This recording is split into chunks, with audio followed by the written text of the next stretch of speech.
Hello guys, magandang gabi sa inyong lahat and welcome back sa panibago nating video dito sa ating channel. This is Anthony.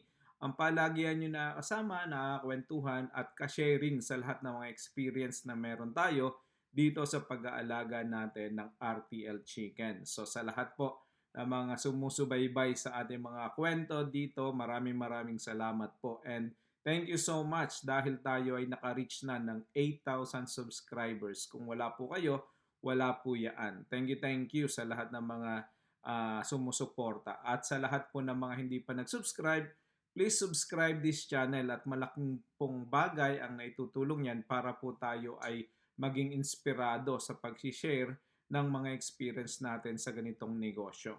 So disclaimer lang po, again, hindi po tayo expert sa larangang ito. Tayo po ay nagsishare lang ng mga experience na meron tayo at yung natututunan natin ay hopefully ay maibahagi natin at nang sa ganon yung ating mga kapwa RTL business owners na nagsisimula pa lamang ay hindi na gayanin yung mga pagkakamali natin o matuto sila dun sa ating mga experience na nararanasan. So kung ikaw ay bago sa channel na to ay paki-subscribe na ang ating channel at paki-click na rin yung notification button. Okay? So guys, ngayong gabing ito, ang pag-uusapan natin is yung tanong na what do we need to learn sa pagsisimula ng ating negosyo? So sasagutin natin yan pagkatapos lamang ng maikling intro. Okay guys, welcome back. Maraming salamat for tuning in. Ayan, katulad ng sinabi po natin kanina, ang atin pa rin pong topic is RTL Chicken Business, the know-how. No? So ngayong araw na ito, ngayong gabi na to, ang sasagutin nating tanong is, what do we need to know? No, ano yung mga kailangan nating alamin bago tayo magsimula sa ganitong klaseng negosyo?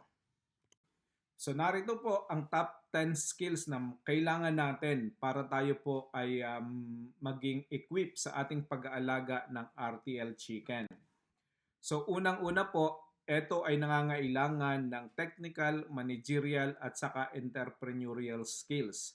So pag-usapan natin kung ano-ano yung mga top 10 na mga essential skills na meron dapat tayo. So unang-una, dapat po guys, meron tayong poultry farming knowledge. No? Meron po tayo dapat basic na understanding paano ba mag-operate ng ating poultry. So meron tong mga essential skills na dapat meron tayo para maging successful po tayo. Una, the different breeds of laying hens and their productivity levels. No, meron po kasing iba-ibang klase ng mga manok na nagbibigay sa atin ng iba-ibang klase ng itlog at dami ng itlog kada taon. So dapat alam natin ang mga manok na yan. At meron din pong mga klase ng manok na suited sa ganitong klima, suited sa ganitong environment. So dapat alam natin po yan. Ikalawa, the laying cycle of hens. Kailan po nangingitlog ang ating mga manok at gaano katagal nangingitlog yung ating mga manok. So may mga cycle po yan. At na dapat alam natin kung kailan sila magmo-molting, kailan sila magsisimulang mangitlog, kailan sila magkakaroon ng mga pag-decline ng pangingitlog, ano yung mga posible na mga dahilan bakit nagdi-decline ang itlog. No? Ikatlo ay dapat alam din natin how to handle the birds, provide na proper care and maintain their health. So dapat alam natin yan.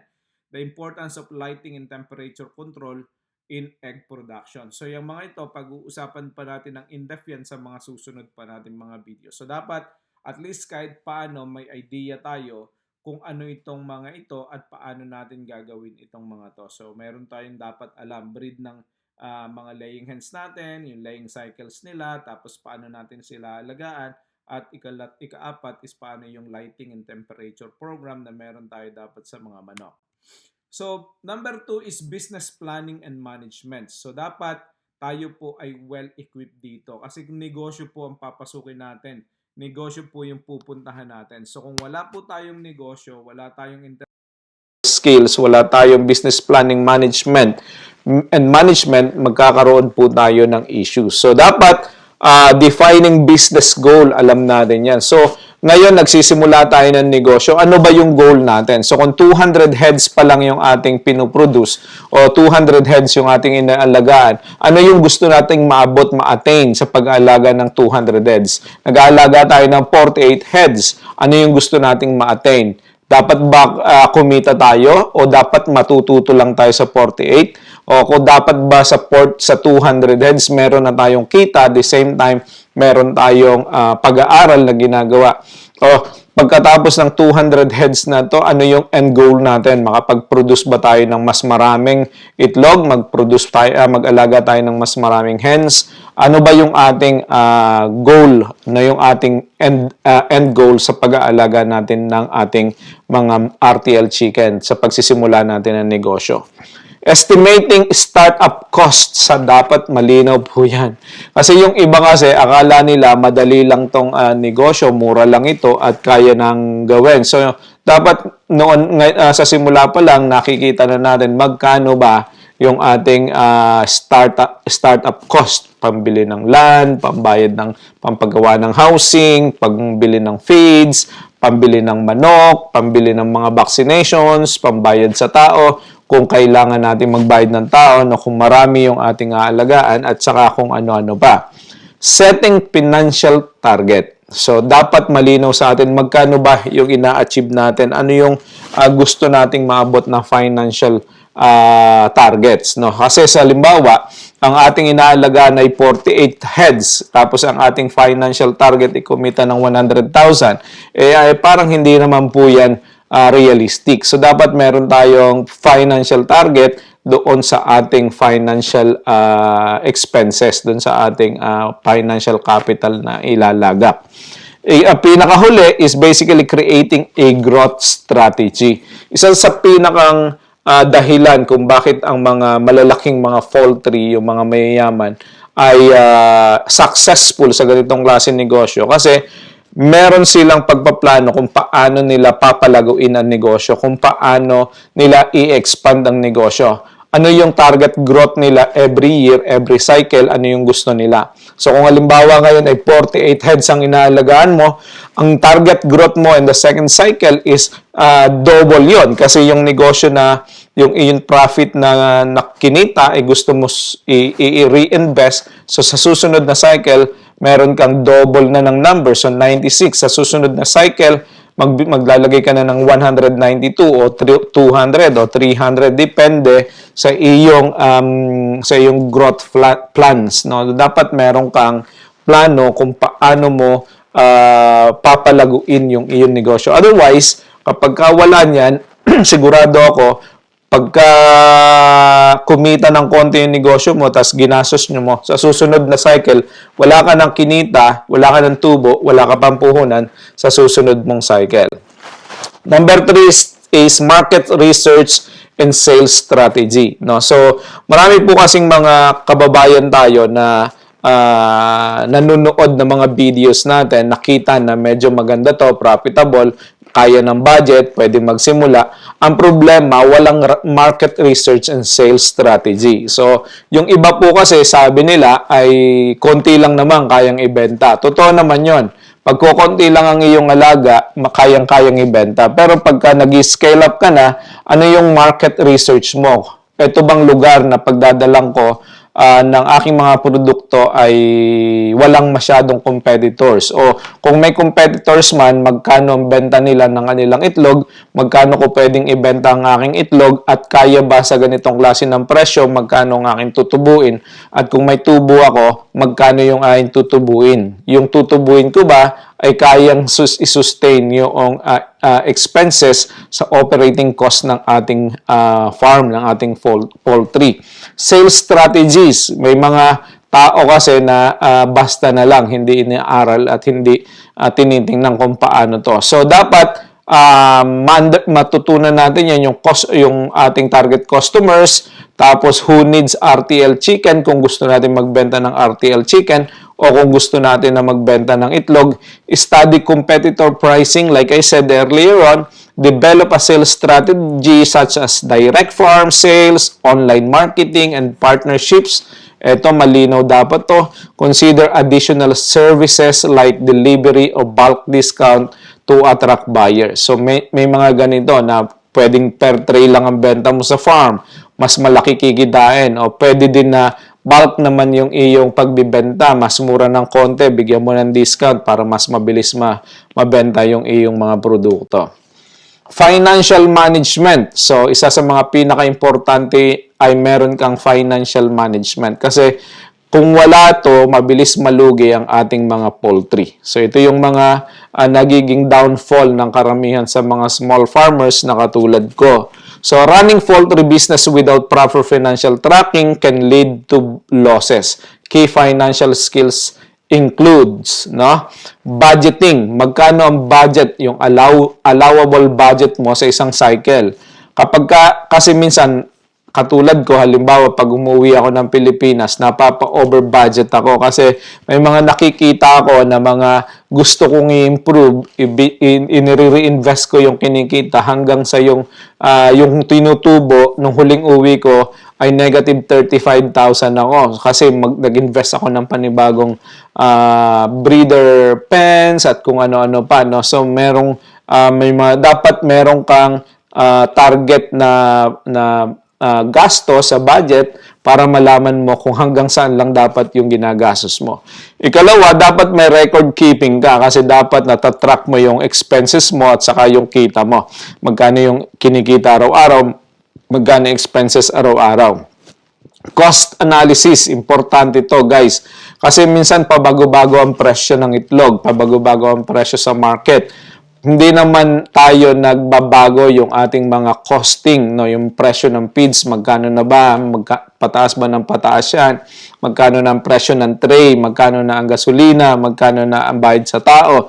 These are the things that we should understand and we should be able to analyze kung itong mga ganitong expenses, cost ay kayang suporta o kayang bayaran, kayang ibalik ng ating production income, no? So, the last thing is cash flow management. Importante ito.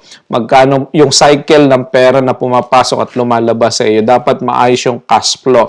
Ensuring you have enough funds to sustain operation before sales generate profits, no? So, importante yung cash flow talaga. Dapat meron ka kahit paano na hawak na pera para habang hindi pa kumikita yung iyong business ay meron kang pang suporta. At kalimitan kaya bumabagsak yung maliliit na mga negosyo, wala silang sapat na operation capital o operating capital para i-sustain yung pangangailangan habang hindi pa kumikita yung farm, no?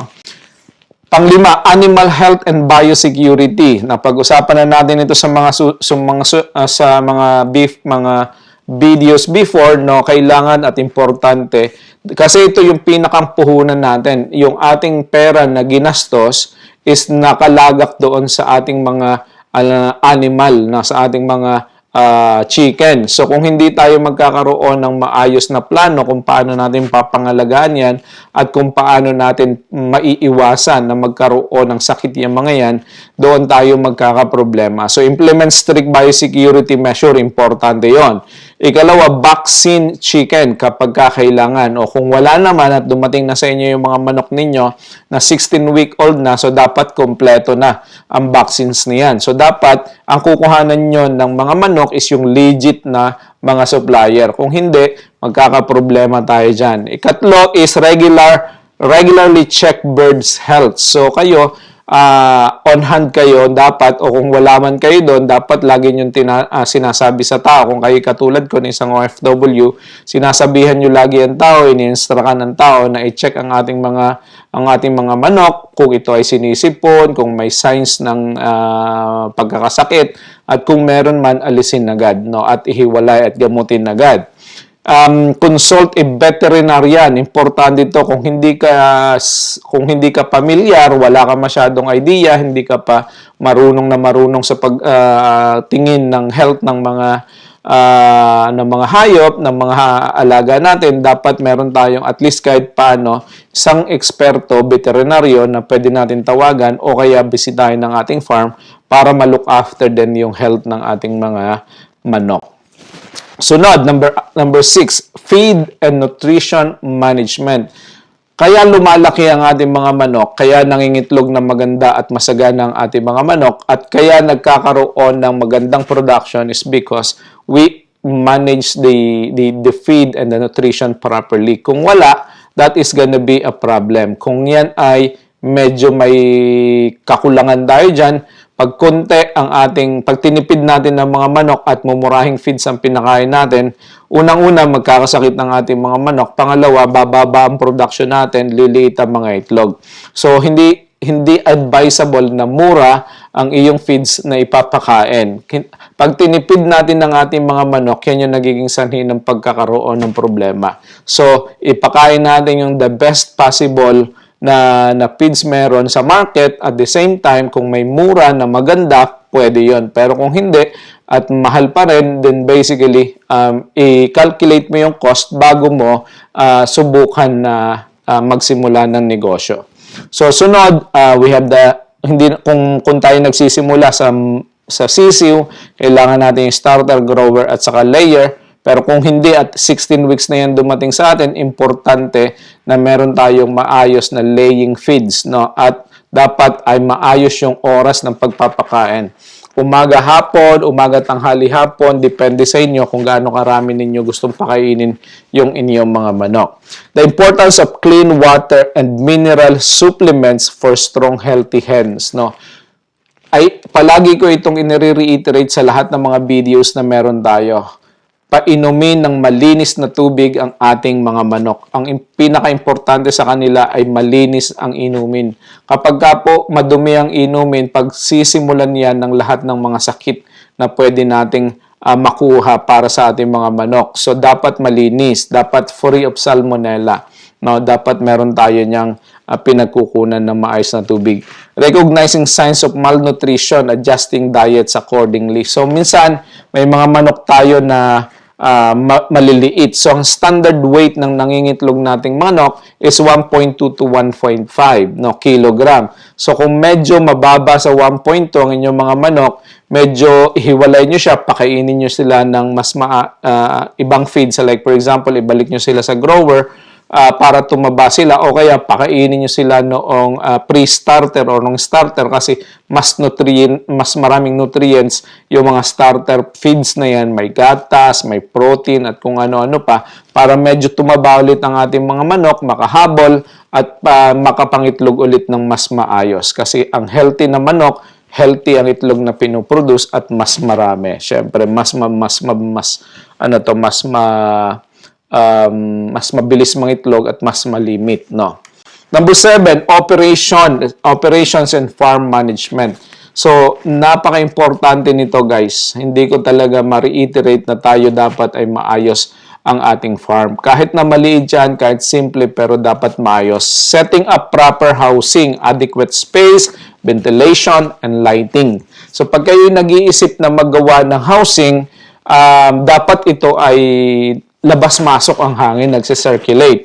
Ikalawa, dapat ay may ilaw na maayos. Kung medyo madilim ang inyong lugar, dapat may mga lighting programs kayo. So kung kayo walang kuryente, isipin niyo paano ko papailawan ang poultry. Marami ng paraan ngayon. Pwede kang bumili ng solar at kung ano-ano pa. Dapat ay spacious din kung gusto niyo maglagay ng poultry. Para na sa ganon, kung hindi naka-cage ang inyong mga manok, makaka-room around sila. No? Okay? So, maintaining litter and waste disposal to prevent diseases. Self-explanatory na to, guys. Pag hindi nyo dinadakot ng ipot, pag hindi nyo nililinis, magiging sanhi po yan ng sakit ng ating mga manok. So, okay?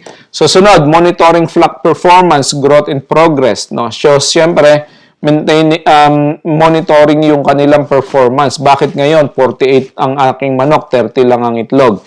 Bakit kahapon 42? Bakit nung isang araw 48? Anong nagiging problema? No, bakit 30 na lang ngayon? So dapat ating mini-monitor 'yan para mabigyan agad natin ng solusyon kung ano yung posible na nagiging dahilan kung bakit bumababa ang pangingitlog. Keeping track of eggs laying indicators. So dapat malinaw na yan. Dapat nakikita natin yan. Ano yung mga indicators ng pangingitlog. No? So, dapat malinaw. Sunod, pangwalo, networking and supplier relations. Ito yung isa sa mga mahalaga. Strong relationship with industry players ensures you to get quality supplies and competitive prices. No? So, dapat meron tayong networking na ginagawa. So, merong farm day na available sa inyong lugar, may mga meeting o may mga gathering yung mga nagtitinda ng feeds. Pwede kayong sumali sa mga civic organization like for example, Rotary Club, may mga business owners na nandiyan na posible na may-ari ng mga farm, posible na may-ari ng malalaking mga feeds production, posible na may-ari ng mga nagsusupply ng mga chicken, posible na may mga nagtitinda din ng itlog na katulad mo dyan, may malalaking farm. So, makakakuha ka hindi lamang ng knowledge, hindi ka lang makaka-gain ng network, kundi expand ka ng iyong client base. No? So, connect with hatcheries to source healthy vaccinated chicks. Punta ka sa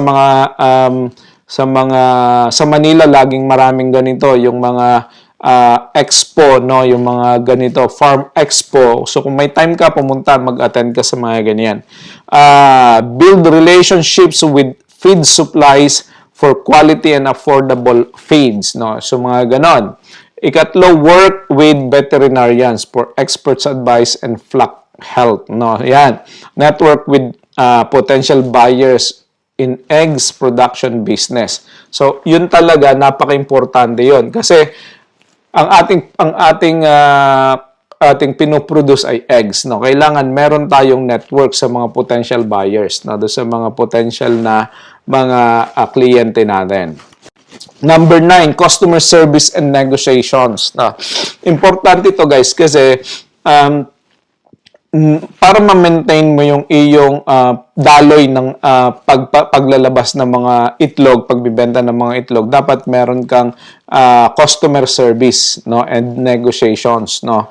Kasi may mga time na may mga customers na magrereklamo, may mga time na hindi happy dun sa mga nagiging result nung delivery, kung ano. Dapat medyo na ma-manage natin yan. So, good customer relationship help retain and attract more buyers. Key aspect includes communication, no?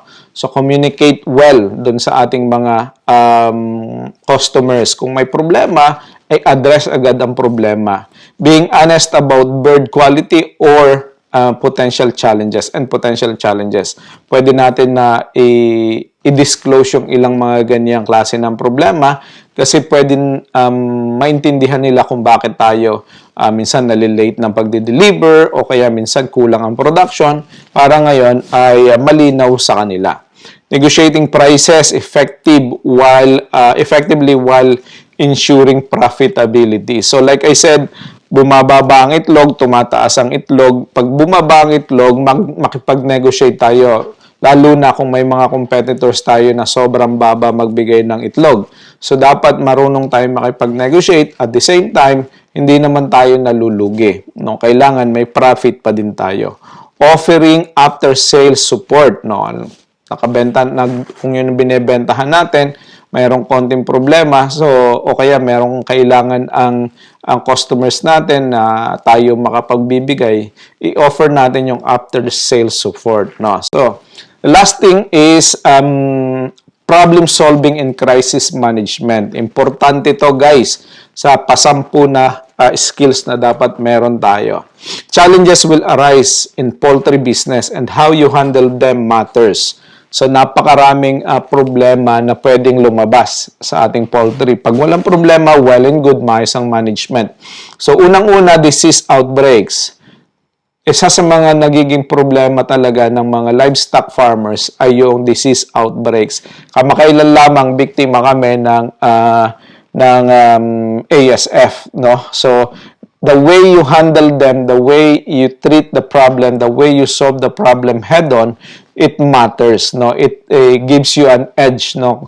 Unang-una, nung nangyari yan, tiningnan namin yung mga options, ano yung pwede namin gawin. At ang pinakahuling pinagdesisyonan is ibenta yung mga naiwan, patayin yung mga infected, at ibaon yung mga kwan, at tapusin muna yung piggery business. So, kaya lamang as a business owner, as a businessman, dapat nag-iisip ka din kung ano yung mga dapat mong gawin. So, nagsimula kami ng poultry business after that. So, feeds shortage. So, dapat alam natin yan. Kasi sa experience namin, isa to sa nagiging problema dahil nasa Mindoro kami, ang supply ng feeds ay nanggagaling pa sa Batangas. So minsan, walang biyahe ang barko, may bagyo, may lakas ng ulan, tagbaha. Minsan may nagiging problema at shortage ng feeds. So paano mo ina-address yan? Dapat malayo pa lang pinagpaplanuhan mo na yan at posible na mangyari yan. So meron ka dapat deal, meron kang measures in place para na sa ganon, hindi ka maubusan ng feeds para hindi mamatay ang mga manok, no? Sunod is market fluctuations. Katulad ng sinabi ko kanina, isa sa mga magiging challenge natin dyan yung pagtaas, pagbaba ng presyo ng itlog, no? At saka yung pagtaas, pagbaba ng mga competitors. So, kailangan alam natin kung paano i-handle yan. Theft and predators attack, no? So may mga itlog, may mga manok at saka may mga circumstances tayo na mangyayari to. Yung predators i-attack yung iyong mga manok. Minsan may mga poultry pinapasok ng sawa, may mga sisiw na dinadagit ng mga uwak. May mga manok na mamamatay dahil nagka-prolapse o kaya nagkasakit.